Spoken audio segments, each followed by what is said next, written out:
ও কিসে উন্নয়ন করবে? ও ভবানীপুরে অলরেডি উন্নয়ন হয়ে বসে আছে। একটাই কথা, উন্নয়ন ঘরে ঘরে, ঘরের মেয়ে ভবানীপুরে। কিসের শুভেন্দু? কে শুভেন্দু? শুভেন্দুকে আমরা চিনি না। তৃণমূলকে আটকানো যায় না, টাকা দিয়ে কেনা যায় না। মোদি হয়তো কিনতে পারে, বিজেপির কে বিভিন্ন বিহার ঝাড়খণ্ড থেকে লোক নিয়ে এসে ঘরাতে পারে। এই এত মানুষ দেখছেন, কেউ টাকার বিনিময়ে আসেনি কিন্তু।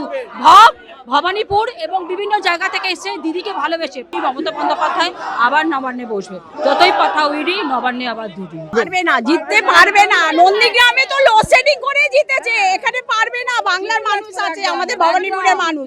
এটা ভবানীপুর অসম্ভব। বিপুল ভোটে হারাবে চ্যালেঞ্জ করছে। নন্দীগ্রামের মতনই ভবানীপুরও বিপুল ভোটে জিতবে, কি বলবেন? একটাই কথা বলবো, পুজোরা না শখ হয় মাঝে মাঝে চিত হয়ে শোয়া, সেটা হলো শুভেন্দু অধিকারী। একটাই কথা বলবো যে মমতা বন্দ্যোপাধ্যায় এখানে ভবানীপুর থেকে 1 লাখের বেশি ভোট নিয়ে চতুর্থবারের জন্য আবার নবান্নে মুখ্যমন্ত্রী হবে। আর শুভেন্দু অধিকারীকে বলছে শুভেন্দু অধিকারী, এটা নন্দীগ্রাম না, এটা ভবানীপুর। নন্দীগ্রামে লোডশেডিং হয়েছে, ভবানীপুরে লোডশেডিং হবে না। আর শুভেন্দু ভবানীপুর কেন, নন্দীগ্রামেও হারবে, দু জায়গায় হারবে। এটাই কথা বলবো, দু জায়গায় হারবে। চতুর্থবারের জন্য আমাদের নেত্রী মমতা বন্দ্যোপাধ্যায় আবার নবান্নে বসবে। যতই কথা উইডি, নবান্নে আবার দিদি। শুভেন্দু অধিকারী বলছে যে ভবানীপুর ম্যানিফেস্টো উন্নয়ন হবে, প্রচুর উন্নয়ন হবে যদি ক্ষমতায় আসে, কি বলবেন? ও কিসে উন্নয়ন করবে? ও ভবানীপুরে অলরেডি উন্নয়ন হয়ে বসে আছে। একটাই কথা, উন্নয়ন ঘরে ঘরে, ঘরের মেয়ে ভবানীপুরে। কিসের শুভেন্দু? কে শুভেন্দু? শুভেন্দুকে আমরা চিনি না। বাংলার মেয়ে, বাংলা মমতা বন্দ্যোপাধ্যায়কেই চায়, বুঝেছে? শুভেন্দু অধিকারীর এখানে কোনো জায়গা নেই, ও অলরেডি হেরে যাবে। মমতা বন্দ্যোপাধ্যায় 1 লাখের বেশি ভোটে এখান থেকে আবার বিপুল ভোটে জয়ী হবে। এসআইয়ের কারণে বিপুল ভোট বাদ গেছে ভবানীপুর থেকে, তার মধ্যে বেশিরভাগটা তৃণমূলের ছিল, এই বলছে। তো কি বলবেন, কতটা ভোটকে প্রভাবিত করতে পারে বলে আপনার মনে হচ্ছে? দেখুন, ওরা তো বেছে বেছে তৃণমূলকেই বাদ দিয়েছে। যতই তৃণমূলকে বাদ দিক, তৃণমূলের আবেগ প্রাণ তাকে বাদ দিতে পারবে না। মন থেকে তৃণমূলকে কখনোই বাদ দিতে পারবে না। এখান থেকে যতই বাদ দিক, আবার আমাদের দিদিই আসবে এখান থেকে। যেটুখানি প্রার্থী আছে সেই নিয়েই আমরা জিতবো।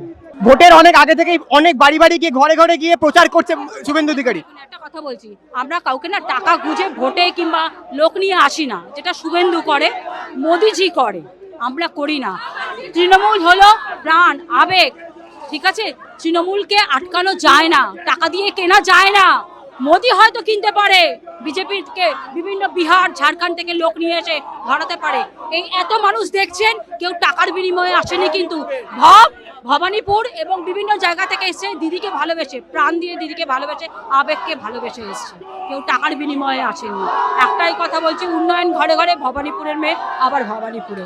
জয় বাংলা। কিন্তু তা সত্ত্বেও যে বাংলার ছেলেরা বলছে যে কর্মসংস্থান নেই, শিল্প নেই, এই বিষয়ে কি বলবেন? কে বলেছে কর্মসংস্থান নেই? যে যোগ্য সে ঠিক চাকরি পাচ্ছে, যার যেরকম যোগ্যতা সে ঠিক সেই অনুসারে চাকরি পাচ্ছে। কর্মসংস্থান নেই কোথায়? আচ্ছা বলুন তো, 2014 সালে তো বলা হয়েছিল বছরে 2 কোটি করে চাকরি দেবে, দিয়েছে? 15 লাখ করে বলেছিল যে অ্যাকাউন্টে ঢুকিয়ে দেবে, ঢুকিয়েছে? কোথায়?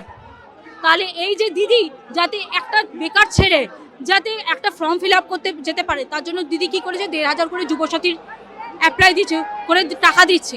যে মানুষটা মা বাবার কাছে পয়সা যাতে না চাইতে হয়, যে নিজের 1500 টাকা দিদি দিচ্ছে, সেই টাকা থেকে একটা ফর্ম তুলে চাকরির জন্য অ্যাপ্লাই করতে পারে। কিন্তু যার যেরকম যোগ্যতা সে ঠিক চাকরি পাচ্ছে পশ্চিমবঙ্গে, চাকরির কোনো অভাব নেই।